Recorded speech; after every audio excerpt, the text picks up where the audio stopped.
শুক্রবারে জুমার নামাজ পড়তে আইসা আপনি কেন আসেন? আপনি বুঝাইতে চান যে আপনি মুসলমান? সারা সপ্তাহ এক ওয়াক্ত নামাজ পড়েন না, শুক্রবারে আপনি বুঝাইতে আইসেন মসজিদে আপনি মুসলমান। কিত্তেন আইসেন? আপনি মুসলমান বুঝানোর জন্য শুক্রবারে আসার তো দরকার না। আপনার না ভোটার আইডি কার্ড আছে তো আর কি?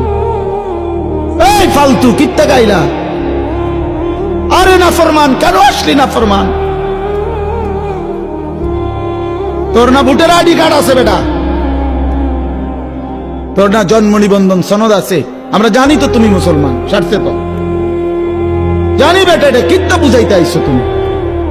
আমরা জানি তুমি মুসলমান।